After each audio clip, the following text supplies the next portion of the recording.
AP టెట్లో ఈ ప్రశ్న అడగడం జరిగింది. డస్టర్ యొక్క అసాధారణ ఉపయోగాలు చెప్పమని విద్యార్థులను అడగడం ద్వారా ఉపాధ్యాయుడు కొలవదగిన అంశము. ఆప్షన్ 1 వైఖరి యాటిట్యూడ్, ఆప్షన్ 2 సృజనాత్మకత క్రియేటివిటీ, ఆప్షన్ 3 అభిరుచి ఇంట్రెస్ట్, ఆప్షన్ 4 యాప్టిట్యూడ్ సహజ సామర్థ్యం. వైఖరి అంటే ఒక అంశముకు సంబంధించిన అనుకూల ప్రతికూల ప్రతిస్పందనలు లేక అభిప్రాయాలు. ఇక్కడ అభిప్రాయాలు కాదు. అభిరుచి అంటే ఏదైనా ఒక అంశం పట్ల ప్రేరణ కలిగి ఉండడం, ఏకాగ్రత చూపడం, అది ముఖ్యం అనుకోవడం. ఇది కూడా కాదు. సహజ సామర్థ్యం అంటే ఏదైనా ఒక నిర్దిష్ట రంగంలో రాణించేటువంటి సామర్థ్యం. ఉదాహరణకు యాంత్రిక సహజ సామర్థ్యం, బోధనా సహజ సామర్థ్యం. ఈ ప్రశ్నకు ఆన్సర్ ఇది కూడా కాదు. సృజనాత్మకతను కొలవడానికి అసాధారణ ఉపయోగాల పరీక్ష ఉపయోగిస్తారు. ఎక్స్ట్రాడినరీ యూజెస్ ఆఫ్ ఆబ్జెక్ట్స్ అనేటువంటి టెస్ట్లో ఏదైనా ఒక వస్తువుకు సంబంధించిన అసాధారణ ఉపయోగాలు చెప్పమంటారు. ఉదాహరణకు ఒక పేపర్ యొక్క అసాధారణ ఉపయోగాలు. అదేవిధంగా రోజు క్లాసులో చూసేటువంటి డస్టర్, ఎందుకంటే బోర్డు క్లీన్ చేసుకోవడానికి డస్టర్ ఉపయోగపడుతుంది. కానీ అంతకు మించి డస్టర్ ఏ విధంగా ఉపయోగపడుతుంది? ఒక విద్యార్థి చెప్పాడు, మనకి ఎప్పుడైనా స్కేల్ లేనప్పుడు స్కేల్గా డస్టర్ ఉపయోగపడుతుంది. పేపర్స్ ఎగిరిపోకుండా దానిపైన ఒక వెయిట్ పెట్టడానికి డస్టర్ ఉపయోగపడుతుంది.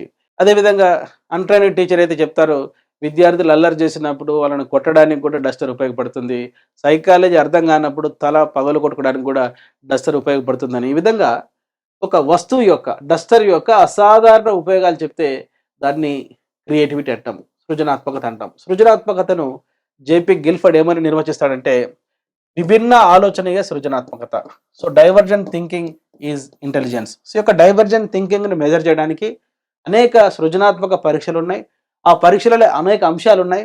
అటువంటి అంశాలలో ఒక అంశం వస్తువుల అసాధారణ ఉపయోగాల పరీక్ష. ఎప్పుడైనా మీరు విద్యార్థులను ఒక వస్తువు ఇచ్చి దాని యొక్క అసాధారణ ఉపయోగాలు చెప్పమంటే, ఎవరైతే ఫ్లూయెన్సీ నంబర్ ఆఫ్ ఐడియాస్ చెప్తారో, ఎవరైతే సాధారణంగా కనిపించేటువంటి అంశాలలో విభిన్నంగా ఆలోచిస్తారో దాన్ని ఫ్లెక్సిబిలిటీ అంటాం. అనర్గళత, రెండవది సరళత. ఎవరైతే క్లాసులో ఎవరు చెప్పని ఉపయోగం చెప్పగలుగుతారో ఒరిజినాలిటీ అని చెప్పవచ్చు. సో ఈ యొక్క ఒరిజినాలిటీకి క్రియేటివిటీకి చాలా దగ్గర సంబంధం ఉంది. కనుక ఈ యొక్క లక్షణాల ఆధారంగా ఫ్లూయెన్సీ, ఫ్లెక్సిబిలిటీ, ఒరిజినాలిటీ ఆధారంగా ఇటువంటి పరీక్షల ద్వారా విద్యార్థులలో సృజనాత్మకతను గుర్తించవచ్చు. డియర్ స్టూడెంట్స్, ఇటువంటి కంటెంట్తో కూడుకున్న షార్ట్స్ కోసం, వీడియోస్ కోసం వెంటనే సబ్స్క్రైబ్ చేసుకోండి డాక్టర్ మోజస్ ఎమిలీ అకాడమీ మా యూట్యూబ్ ఛానల్. ఎమిలీ అకాడమీలో అద్భుతమైన ఇంగ్లీష్ మీడియం కోర్సెస్ కూడా ఉన్నాయి. సైకాలజీ, పర్స్పెక్టివ్స్, ఎడ్యుకేషన్, పెడగాజీకి సంబంధించి వెంటనే ఈ కోర్సెస్ని యాక్సెస్ చేసుకొని టాపిక్ వైజ్గా నేను అప్లోడ్ చేసిన టెస్టులు ప్రాక్టీస్ చేస్తూ, నా క్లాసెస్ వింటూ, నోట్స్ రాసుకుంటూ మీరు ప్రిపేర్ అయితే మంచి నాలెడ్జ్ మీరు సాధించడం జరుగుతుంది. రాబోయే జాబ్ క్యాలెండర్లో జాబ్ కూడా మీరు సాధించడం జరుగుతుంది. మీరు జాబ్ సాధించాలని కోరుకుంటూ, మీ doctor Moses Emily academy, Hyderabad.